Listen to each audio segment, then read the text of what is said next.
Assalamu alaikum brothers and sisters of Islam. In this video we're going to talk about internal waves of ocean. Seas have internal waves just like they have surface waves. According to Wikipedia, Internal Wave 2018.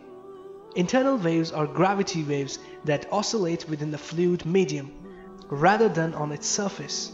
To exist, fluid must be stratified.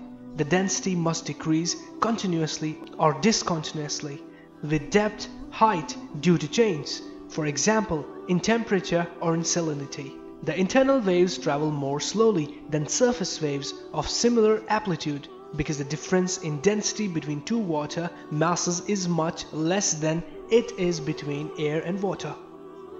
The internal waves typically have wavelengths from hundreds of meters to tens of kilometers and have periods from several minutes to several hours. Internal waves are trapped in the pinocline of stratified oceans.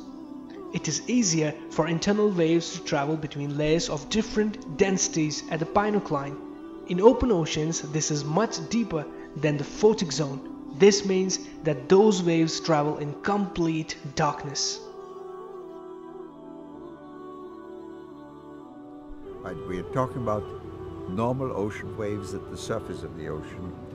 Internal waves that essentially take place at boundaries between warmer, lighter water above and colder, heavier water below. As we have learned only in recent years, internal waves in the ocean are remarkably high. The boundary, say, between the upper and lower ocean at several hundred meters can move up and down 100 meters. But you'd never know about it at the surface. The Qur'an talked about those internal waves long before it was discovered. Allahu Akbar. Scientists have recently discovered this darkness by means of special equipment and submarines that have enabled them to dive into the depths of the oceans. In the Qur'an, or like the depths of the darkness in a vast deep ocean, overwhelmed with waves, topped by clouds. Depths of darkness, one above another. If a man stretches off his hand, he will not see it. We can also understand from the previous verse in a deep sea, it is covered by waves, above which are clouds.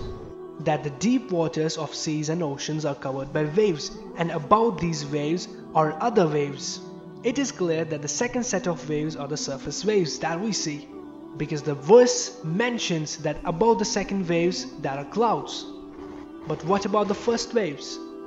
The internal waves cover the deep waters of seas and oceans because the deep waters have a higher density than the waters above them. Internal waves act like surface waves. They can also break just like surface waves. Internal waves cannot be seen by the human eye, but they can be detected by studying temperature or salinity change at a given location. Scientists have recently discovered that there are internal waves which occur on density interfaces between layers of different densities. Waves topped by clouds, or internal waves, surface waves, then clouds. In deep oceans, you cannot see your hand because there is no light down there. So in deep oceans, those internal waves travel in darkness. No mistakes in the Qur'an. How could a man who lived 1400 years ago have known that the seas have internal waves? How could he have known that they travel in darkness? If you like this video, hit the thumbs up button and share this video to your friends and family. Until next time, Assalamu alaikum.